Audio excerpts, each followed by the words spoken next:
Alors, dans Dafnun Gimel de Masechet Gitin, c'est la sugia de Hezek chez Enonikara. Est-ce que Shme Hezek ou Eno Shme Hezek?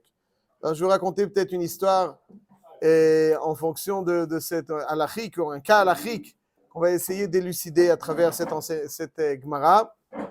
Et Maaseh Shehaya, Rouven, qui a pris 2 étrogim chez un vendeur d'étrogim, il a pris 2, il a dit, je t'en rendrai un des 2 quelques jours avant Sukkot.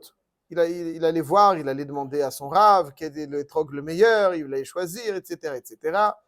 Et finalement, dans l'émulation de la fête, il n'a pas rendu. Alors le vendeur d'étrogim, il lui dit à la fin, après la fête, il lui dit, je t'aime bien, Rouven, mais ce étrog, je l'aurais vendu. Donc, autrement dit, pour être clair et franc, c'est du vol. C'est-à-dire, tu me l'as pris sans me le payer. Au moment où tu l'as pris, tu avais le droit, mais une fois que tu n'avais pas le droit de le garder pendant la fête. Donc, tu as volé. Et notre ami, il dit, ok, j'ai volé, avalare shelcha lefanecha. Gazal chametz vavar la pesach, are shelcha lefanecha, n'est-ce pas? C'est-à-dire que, qu'est-ce qu'on apprend dans la sugia? C'est quoi le cœur de la sugia de Ezek Shenonikar? Alors, il y a des détails, qu'est-ce qu'on est magdir comme Ezek Shenonikar? Aval al kol panim, Ezek Shenonikar, c'est quoi?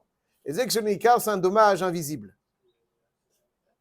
Un dommage qu'on ne voit pas. C'est ça Ezek Shenonikar ou pas? C'est ça Ezek Shenonikar. C'est un truc invisible chez le vendeur, il lui manque un étrog. Mais quand il le lui rend, imaginons que j'ai été. Mais d'accord, mais pendant une semaine. Non,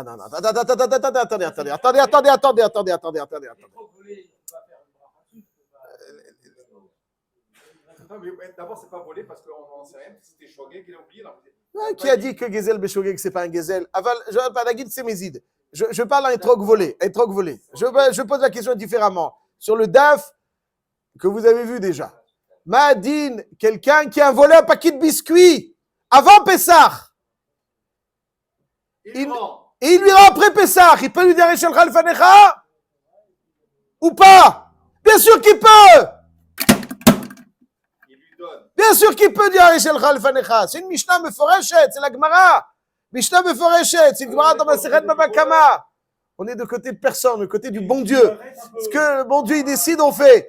Chachamim nous dit que quelqu'un qui est Gozel Chametz va vers la Vapessar, je suis désolé de vous décevoir. C'est la Mishnah. C'est la Mishnah, Rabbi Issaï, la Mishnah. Il y a marqué dans la Mishnah, je vous cite la Mishnah Masechet Baba Kama, rapportée dans Masechet Gitin, Davnun Gimel Amud Bet, une Mishnah dans Masechet Baba Kama, Tzadik Vav Amud Bet. Gazal matbiya venisdak.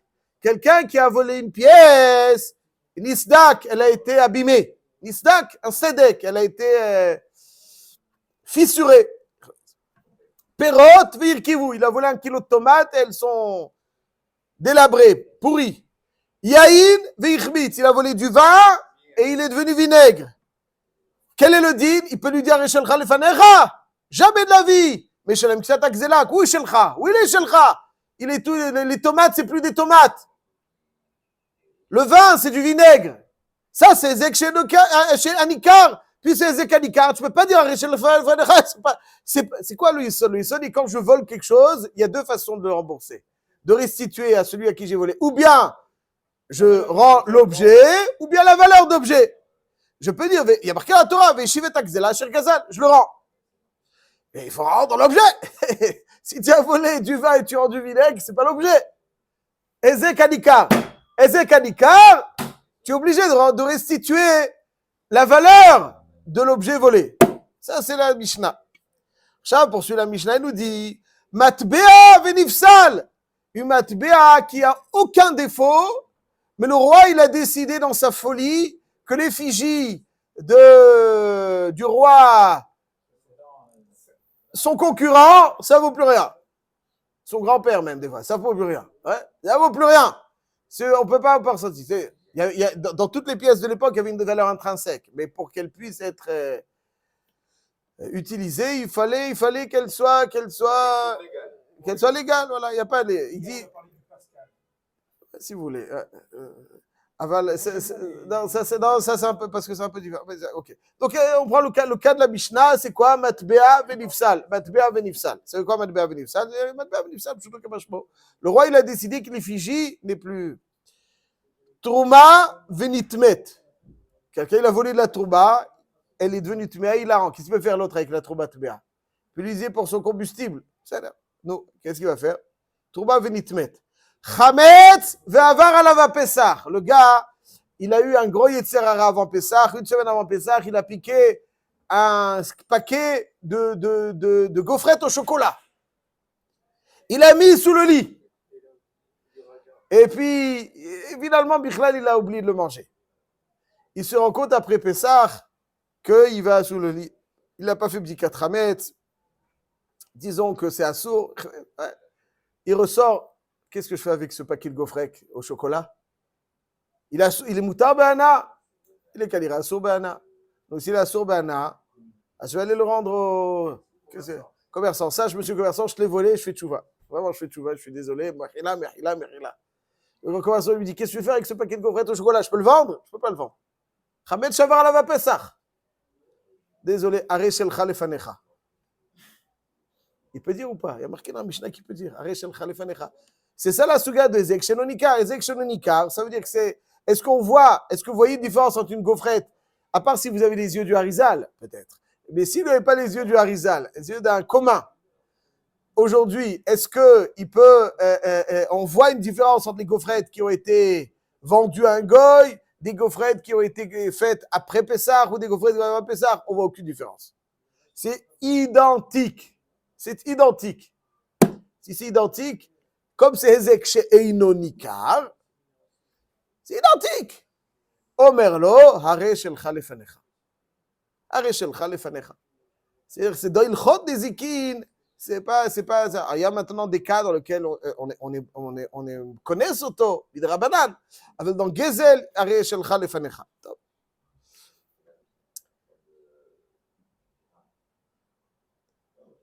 Si c'est comme ça, le vendeur de Lulav, jamais il doit donner quelque chose alors. On va voir Chazak, le vendeur de Lulav. Juste, Chazak, on revient tout de suite à ça. Donc, le Kol Palim, ce qui est marqué ici dans cette Mishnah, c'est qu'un voleur qui a volé, il a le choix ou de restituer l'objet ou sa valeur, et il décide de restituer l'objet qui, en fait, invisiblement, parce qu'alichiquement parlant, il ne vaut plus rien. Tu dis à Rishel Khalefanecha. Quand c'est Hezekanikar, le vinaigre, Matbea Venisdak, le gars il a cassé la Matbea, tu ne peux pas dire Rishel Khalefanecha, c'est pas la même, c'est visible. Mais quand c'est alachik, c'est invisible, tu dis à Rishel Khalefanecha. Ça, il saute des Ekshenonikar. Ça, lève Shalasuga des Ekshenonikar. Après, il y a des nuances quand est-ce qu'on dit dans les Ekshenonikar. Pourquoi est-ce que c'est nonikar quand il va toucher avec la touma?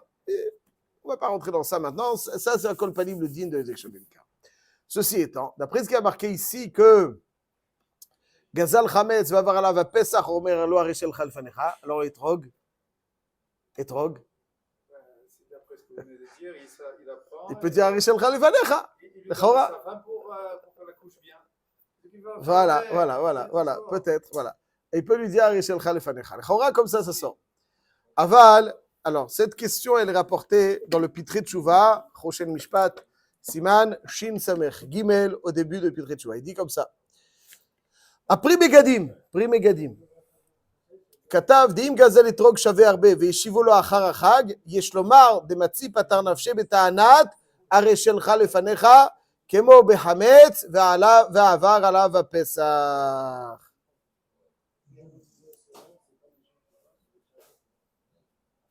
טוב. Donc le Pri Megadim, il a un doute que peut-être qu'on va dire là-dessus, הרי שלך לפניך, comme dans גזל חמץ ועבר עליו הפסח. Et rapporte le Pitrei Tshuva un Bet Shmuel qui dit que non. Le Pshat, il dit comme ça. Ouais, le Pshat dit comme ça. Il n'y a aucun rapport entre le Ekrog et le Chametz. C'est deux choses différentes. Pourquoi? Le Chametz, quand on le rend, est-ce que quelqu'un voit une différence entre le Chametz, Shenefa, l'Achara, Pesach, avant Pesach? On ne voit rien.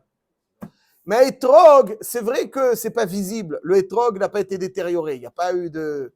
Mais tout le monde sait qu'un Etrog, après Sukkot, il ne vaut rien. N'est-ce pas? Tout le monde sait combien il vaut. Si je vois un étrog après Pessah, 50 agourotes, même pas, je peux l'avoir. Alors qu'avant, je voyais des centaines de dollars. Donc il dit, donc c'est pas Ezek chez Einonikar, c'est Ezek Hanikar. Parce que tout le monde sait que l'étrog ne vaut rien. Ça va mieux déjà. Donc, dans Chametz Shavar Alava Pessah, personne ne voit. On voit pas sur Chametz. Le Chametz, c'est le même. Mais chez Enken Etrog, tout le monde sait que c'est quelque chose. Mais les Chaora, ça va, a priori, que partiellement. Pourquoi? Je dis très rapidement, pour la raison suivante. Il y a marqué dans la Mishnah que Gazal Matbea Venisdak, c'est Zekadikar. Donc, il ne peut pas lui arracher le Khalefanecha. Gazal Matbea ve Nifsal. Omerlo arracher le Khalefanecha. Dans la Gemara, Nechleku Rav Yehuda ve Rav Huna dans la définition de Matbea Venifsal. Est-ce que, voilà, Amar Rav Huna, Nisdak Ditzak Mamash, Nifsal, Psalto Balchut. Ça veut dire, Psalto, comme on a expliqué, Psalto Balchut, Psalto Balchut. Donc c'est Ezek Shenonika, Psalto Malchut. Rav Yehuda, il dit, non, Psalto Balchut, c'est Ezek Hanika. Quand est-ce qu'on dit que Matbea Venifsal, Omer Lo Areshel Khalefanecha, quand il peut l'utiliser ailleurs, dans ce Malchut, il peut pas, ailleurs tu peux l'utiliser, donc laisse-moi tranquille, il va l'utiliser ailleurs. D'après Rav Huna, quand Psalto Malchut, c'est Ezek Shenonika.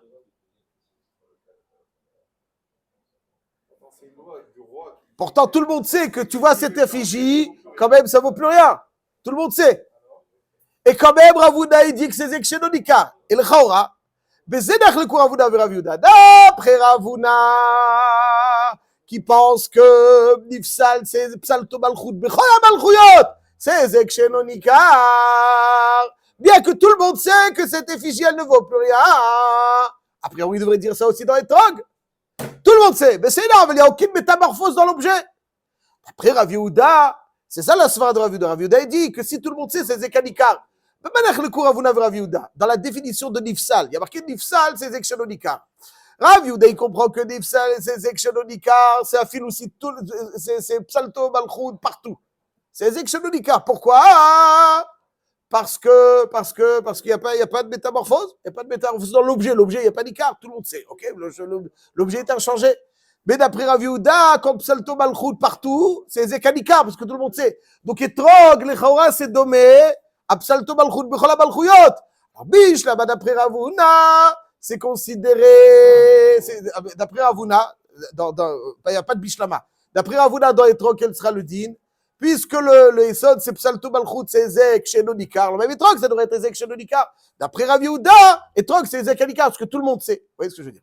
Or, dans le Shulchan Aruch, alors le Rambam, il est possèque comme Rav Yehuda. Il est possèque comme Rav Yehuda que si Psalto Malchut, c'est Ezek Hanikar, parce que tout le monde sait. Donc, dans l'Etrog aussi, on ne pourra pas dire. Avant le Roche et le Tour, ils sont possèques comme Rav Huna, qui pensent que Psalto Malchut partout, c'est Ezek Shenonikar. Donc, le Chaura, d'après eux, tu pourras dire Rishon Khalefanecha. C'est la question de Pitre Tchouva sur le Bet Shmuel qui dit que dans l'Etrog, tu ne pourras pas dire Rishon Khalefanecha. Le Chaura, c'est à lui dans la maroquette Rav Huna et Rav Yehuda. Clair, Rabbi Isaï. Donc, un Malvé qui donne 100 shekels de l'ancien roi au premier Nissan et il doit rembourser le premier Tishri, et entre-temps, il y a le changement, il lui ramène 100 shekels de l'ancien roi et il s'assoit dessus le bonhomme. Ça dépend de Rav Huna et Rav Yehuda. Le Rambam, il est possèque comme Rav Yehuda, que dans ce cas-là, il ne peut pas. Shulchan Aruch aussi, il est possèque comme le Rambam. Donc, d'après nous, pour les Sfaradim, on ne dit pas Kimlin et Gedmaran, comme on l'a déjà dit, donc Vadaï qui ne pourra pas lui rendre. Mais d'après les Ashkenazim, je termine là-dessus. Donc, après Ashkenazim, le Chora récit, la Betbel, il Nifselet, Bechol HaMalchuyot, tu peux dire, je ne le rappelle pas dans les trocs. Il dit le Shoel ou Meshiv. C'est qui le Shoel ou Meshiv? Rabbi Yosef Shaul Natanzon, le Rav de Lvov, il y a de cela environ un siècle et quelques, dans Mehadurat Lita'a, Chelek Gimel, Siman Lamed Gimel. Il dit le Shalom Meshiv que ça dépend pas de cette marloquette. Même d'après le Roche et le Tour qui sont poskim comme Rav Huna, que Psalto Malchut, c'est Ezek Shenonikar, ici c'est différent. Il dit comme ça. Il dit toute la valeur du Etrog, c'est quoi qui lui confère sa valeur au Etrog? C'est la mitzvah. C'est la mitzvah. Quand c'est plus le temps de la mitzvah, Alors, alors c'est vrai qu'il n'y a pas de métamorphose dans l'objet. Le hétrog, il n'est pas fissuré, il n'est pas. Tu rends un objet de mitzvah, un objet qui n'est pas de mitzvah, c'est deux choses différentes. Tout c'est nikar, donc tu ne rends rien avant sa mitzvah. Dans la pièce, quoi qui lui confère sa valeur? C'est la pièce, c'est l'argent. Les fichiers. Il n'y a aucune raison, BSM, qu'il n'y ait plus de valeur, si ce n'est le roi qui a décidé pour des raisons. Ça, c'est Zekshel. Mais quand toute la valeur, c'est la mitzvah et que c'est plus le monde de la mitzvah, alors c'est comme si tu lui rends un objet et qui vaut plus rien. C'est-à-dire, tout ce dont on parle, dit le Shoel ou Beshiv dans ses sougiotes, c'est quand il n'y a aucune raison apparente de faire la divorce. Mais là, ça, c'est un objet de mitzvah. C'est pas un objet de mitzvah. Ça suffit pour être Ezek chez Anikar. Et donc, d'après le Shulchan Aruch, c'est pas choute que quand on dit Psalto Balchout, Bechola Balchouyot, il est posé comme Rav Yehuda, c'est Ezek Anikar, donc va daï que dans d'autres cas, mais même d'après le tour, il ne pourra pas dire Echel Khalfenra, même d'après le tour le Roche, et Yeshet Gadol qui ne pourra pas dire Echel Khalfenra, donc à la Khalema Aser Rabotai, quelqu'un qui a volé trop, qui ne l'a pas rendu en temps et en heure, et qu'ensuite après il va lui dire Echel Khalfenra, Shtuyot va Avalim. À partir du moment où la fête est passée, le hétrog ne vaut plus rien, et tu dois payer le prix du hétrog que tu as pris avant la fête, et c'est pire que Khamet, ça va avoir la fête Pessah. Davka Khamet dans la Pessah, il peut dire Echel Khalfenra, mais dans hétrog, il ne pourra pas dire Echel Khalfenra. Monsieur Cohen, il est tranquillisé. Hazak ou Baron. Donc, c'est pas un voleur.